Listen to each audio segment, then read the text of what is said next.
আমরা আমাদের আগের যে ভিডিওগুলো ছিল আশা করি সবাই ভালোভাবে দেখেছো এবং উপকৃত হয়েছো। আমরা টেন্স নিয়ে আলোচনা করছি, তারই ধারাবাহিকতায় আজকে আমরা ফিউচার টেন্স, আজকে আমাদের টেন্স ক্লাস শেষ করবো ইনশাআল্লাহ। তো ফিউচার টেন্স আমরা সবাই জানি, ফিউচার টেন্স মানে হচ্ছে ভবিষ্যৎকাল। আমি কোনো কাজ করব, কোথাও যাব, কিছু খাবো, কারোর সাথে দেখা করব, সবগুলা করব, যাব, খাবো, এটা হচ্ছে ফিউচার টেন্স। ফিউচার টেন্স টেন্সে যাওয়ার আগে আমরা একটা গল্প বলি ছোট্ট, কারণ তোমরা জানো যে আমরা সবগুলো ক্লাসে একটা ছোট গল্প দিয়ে শুরু হয় এবং ভবিষ্যতে এরকমই থাকবে। তবে গল্পটা কিন্তু গল্পের মতো নিলে হবে না, গল্প থেকে বুঝতে হবে যে গল্পের মধ্যে শেখার কিছু আছে।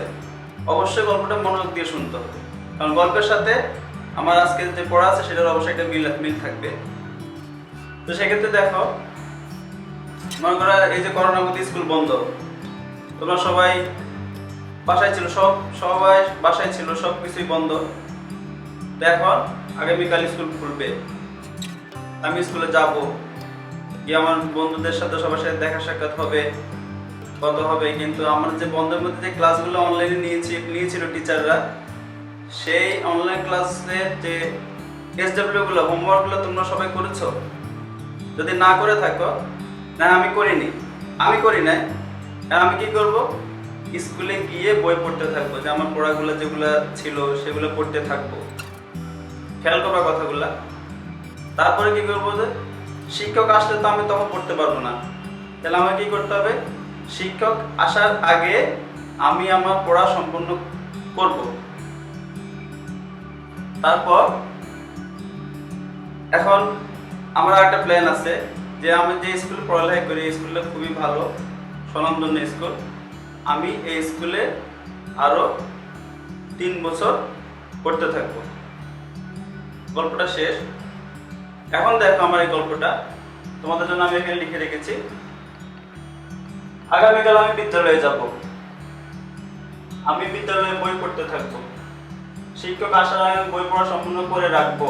খেয়াল করো কথাগুলো, যে যাব, পড়তে থাকবো, করে রাখবো, পড়তে থাকবো। এটা আমি শুরুতে বললাম যে যাব, খাবো, দেখবো, ঘুরতে যাব, সবগুলো কি ফিউচার টেন্স। তাহলে আমাদের আজকে ক্লাসটা হলো ফিউচার টেন্স। পাশে দেখো আমি এখানে স্ট্রাকচার লিখে রেখেছি তোমাদের সুবিধার জন্য। আগে ইনডেফিনিট টেন্স, সবগুলো টেন্সেরই তো 4টা ভাগ আছে। এখানেও আছে indefinite, continuous, perfect, perfect continuous. Indefinite tense কি? সাবজেক্ট প্লাস শ্যাল অথবা উইল। শ্যাল অথবা উইল কেন? এখানে একটা প্রশ্ন থাকতে পারে, কারণ শ্যাল তো সব সাবজেক্টের সাথে বসে না, সব পার্সনের সাথে শ্যাল যায় না। তো সেক্ষেত্রে কোথাও কোথাও উইল বসবে, কোথাও কোথাও শ্যাল বসবে। ক্লিয়ার?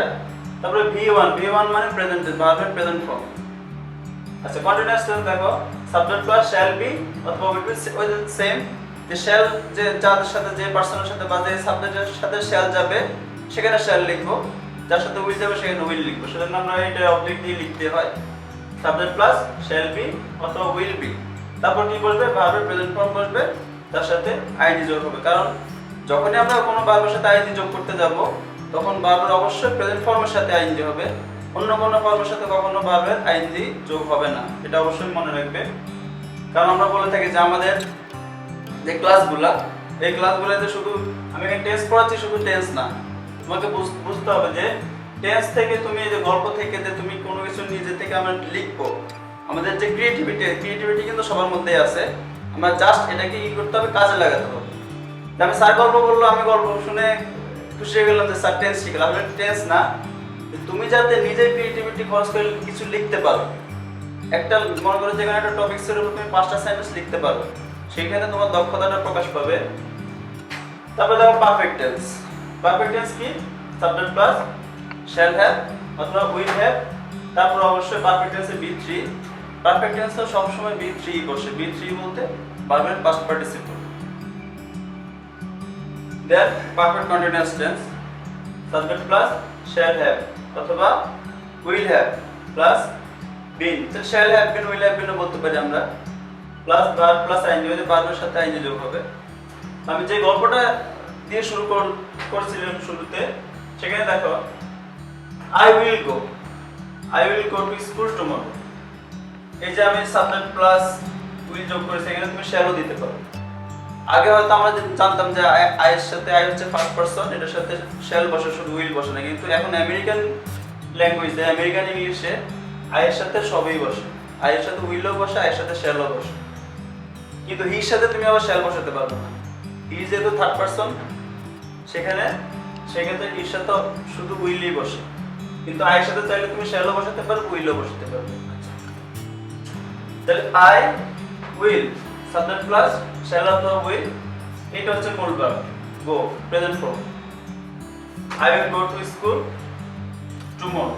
এখানে আরেকটা জিনিস খেয়াল করবে, যদি কোন সেন্টেন্সের মধ্যে যেটা দিয়ে ভবিষ্যৎ বোঝায়, যে কোনো একটা শব্দ আছে না, যেমন টুমরো, তারপরে the next day, the following day, next year, মানে আমরা আগামী বছর, আগামী দিন, আগামীকাল থাকে, তাহলে অবশ্যই এটা সিম্পল ফিউচার, মানে ফিউচার ইনডেফিনিট টেন্স হবে, এটা মাথায় রাখবে।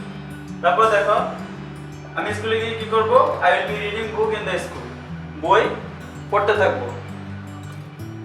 সাবজেক্ট প্লাস শ্যাল বি অথবা উইল বি। তাহলে এখানে উইল বি তুমি চাইলে শ্যাল বিও দিতে পারবে। স্যার তো বলছে এখানে উইল দি, সাবজেক্ট আই এর সাথে উইল দিছে, আমি তো শ্যাল দিতে পারবো না। না, তুমি যেটা খুশি দিতে পারবে আই এর সাথে। তাহলে I will be reading book in the school, আমি স্কুলে গিয়ে বই পড়তে থাকবো। তারপর কি বলেছিলাম? টিচার আসলে তো আমি বই পড়তে পারবো না তখন। তাহলে টিচার আসার আগে আমাকে বইটা পড়া সম্পূর্ণ করতে হবে, সেটাই বলছি আমি। আই শ্যাল হ্যাভ কমপ্লিটেড, দেখো এখানে আমি শ্যাল ব্যবহার করছি, আই এর সাথে শ্যাল ব্যবহার করেছি। তাহলে আই শ্যাল কি বলছে? সাবজেক্ট প্লাস শ্যাল হ্যাভ অথবা উইল হ্যাভ। তাহলে আমি শ্যাল হ্যাভ, তারপর বলছে বি থ্রি, এই যে কমপ্লিট, কমপ্লিট শব্দটা হচ্ছে মোট প্রেজেন্ট ফর্ম। আমি এখানে B three past participle form বা বি থ্রি সেটা ইউজ করেছি। I shall have completed reading book. এই যে এখানে পাস্ট টেন্সের মধ্যে যদি পাস্ট টেন্সের আমার ক্লাসটা দেখে থাকো, তাহলে সেখানে দেখে থাকবে যে বিফোর আফটার থাকলে একটা সমস্যা হয়, যে দুইটা কাজে ভবিষ্যতে হবে। পাস্ট টেন্সে বলছে দুইটা কাজের অতীতকালে হয়েছিল, তো দুইটা কাজে ভবিষ্যতে হবে। যে কাজটা আমার আগে হবে সেটা হবে পারফেক্ট টেন্স, যে কাজটা আমার পরে হবে সেটা হবে সিম্পল প্রেজেন্ট অথবা প্রেজেন্ট ইনডেফিনিট টেন্স, মানে সেই ভার্বটা। আমরা বলছি একটা সেন্টেন্স কিন্তু নির্ভর করে হচ্ছে ভার্বের উপর। ভার্বটা আমার যে টেন্সে থাকবে, আমার সেন্টেন্সটা বা আমার কথাটা সেই টেন্সে যাবে, ঠিক আছে? এখানে দেখো, তাহলে I shall have completed reading বুক, আমি বইটা পড়া সম্পূর্ণ করব। কখন? টিচার আসার আগে। তাহলে আগে কোন কাজটা হবে? আমার বই পড়া সম্পন্ন হবে, তারপরে কি? টিচার আসবে। তো সেজন্য আমার প্রথম অংশটা যেহেতু আমার বই পড়াটা আগে হবে, আমি সেটাকে পারফেক্ট টেন্স করব। আর টিচার পড়া আসবে, সেটা হবে পাস্ট প্রেজেন্ট ইনডেফিনিট টেন্স। এখানে দেখো, প্রেজেন্ট টেন্স হলো তো কাম হওয়ার কথা, আমি এখানে লিখেছি কি? কামস। কেন লিখেছি? আরেকটা জিনিস খেয়াল করো, টিচার কোন পারসন? Third person singular. আমরা সবসময় শুনি এটা, যে থার্ড পারসন সিঙ্গুলার নাম্বার হলে ভার্ব শেষে এস বাই এস হয়। কিন্তু এটা কি কখনো আমরা চিন্তা করেছি আসলে কি? এই কথাটা অনেকে শুনি কিন্তু বুঝি না, আসলে একটা সিম্পল জিনিস। দেখো, তার টিচার এটা হলো থার্ড পারসন, যেমন আমি, আমরা ফার্স্ট পারসন, তুমি, তোমরা সেকেন্ড পারসন, এছাড়া বাকি যা আছে সবকিছু থার্ড পারসন। তো টিচার কয়জন এখানে? একজন। শিক্ষক নির্দিষ্ট করে বলছে একজন। একজন যেমন হবে তখন এখানে ভার্বের সাথে আমাকে কি করতে হবে? এস বাই এস যোগ করতে হবে। সেজন্য আমি এখানে কাম না লিখে, কাম ও প্রেজেন্ট টেন্স, কাম না লিখে আমি এখানে কামস লিখছি। তো তুমি যদি শুধু কাম লিখে দিয়ে আসো তাহলে হবে? হবে না, কারণ subject third person singular, verb শেষে আমাকে অবশ্যই এস বাই এস যোগ করতে হবে। এটা কিন্তু দেখো আমার স্ট্রাকচারের মধ্যে নাই। তাহলে এটা আমার আরেকটা, যেমন পারসন চিনতে হবে, তারপর তোমার পারসন চিনলে তুমি সেখানে অবশ্যই ভার্বটা সঠিকভাবে বসাতে পারবে। কারণ আমরা একটা সেন্টেন্স নিজে থেকে লিখি, বলি, কিন্তু ওই যেমন করে আমি সেন্টেন্স সুন্দর লিখে দিয়ে আসলাম পরীক্ষার খাতায়, এটা প্যারাগ্রাফ লিখে দিয়ে আসলাম, কিন্তু আমার পার্সন সাবজেক্টগুলো সবগুলো থার্ড পারসন সিঙ্গুলার ছিল, কিন্তু আমি কোথাও এস বাই এস যোগ করিনি, বা আমার কথাগুলো পাস্ট টেন্সে ছিল, আমি ভার্বটা পাস্ট টেন্স করিনি, আমি নিজে ইচ্ছা মতো লিখে দিয়ে আসছি। কিন্তু যদি আমি ওই জিনিসটা একটু খেয়াল করতাম, এটা তো সাবজেক্ট হিসেবে তো ভার্বের সাথে এস বাই এস যোগ হয়, তাহলে অবশ্যই সে তোমার লেখাটাও সঠিক হতো, তুমি ফুল মার্কস পাওয়ার আশা করতে পারো। আচ্ছা, তারপর আরেকটা লাস্ট আছে একটা ফিউচার পারফেক্ট কন্টিনিউয়াস টেন্স। সেটা কি? তাহলে আমি বললাম যে আমি এই বিদ্যালয়ে আরো 3 বছর পড়তে থাকবো। এই 3 বছর একটা সময়, 3 বছর একটা সময়। এখানে দেখো এই যে 3 বছর, এই 3 বছর একটা সময় নির্দিষ্ট যে আমি এই বিদ্যালয়ে আরো 3 বছর পড়তে থাকবো। তো সেই ক্ষেত্রে যখনই কোনো ফিউচার টেন্সে যখন কোনো সময়ের উল্লেখ থাকবে, নির্দিষ্ট সময় থাকবে, সেই ক্ষেত্রে সেটা ফিউচার পারফেক্ট কন্টিনিউয়াস টেন্স হবে। এবং সেই রুলস অনুযায়ী দেখো subject plus shall have, subject হচ্ছে আই, শ্যাল হ্যাভ বিন, এদের রিডটা হচ্ছে মূল ভার্ব। এখানে রিডের সাথে আমি আইএনজি যোগ করে দিব। Reading here for 3 years, I shall have been reading here for 3 years. তো এখানে ফর তারপরে দেখো এখন তো ফিউচার টেন্স মোটামুটি আমাদের ক্লিয়ার। যদি এখানেও আমাদের যে আগের যে টেন্সের ক্লাসগুলো ছিল সেগুলো যদি তোমরা দেখে থাকো তাহলে আরেকটা জিনিস যে এখানে আমি সবগুলো সেন্টেন্স কিন্তু অ্যাফার্মেটিভ লিখেছি। অ্যাফার্মেটিভ বলতে বললাম কি যে একটা অ্যাফার্মেটিভ হতে পারে, নেগেটিভ হতে পারে, ইন্টারোগেটিভ হতে পারে। জাস্ট তুমি যে অক্সিলিয়ারি ভার্বগুলো আছে এখানে এইটাতে কিন্তু ফিউচার টেন্সে আবার তোমার ইন্টারোগেটিভ করা খুবই সোজা, নেগেটিভ করা সোজা। কারণ কি আমার এখানে উইল আছে, উইল নট দিয়ে দেব, জাস্ট একটা নট বসিয়ে দিলে নেগেটিভ হয়ে গেল।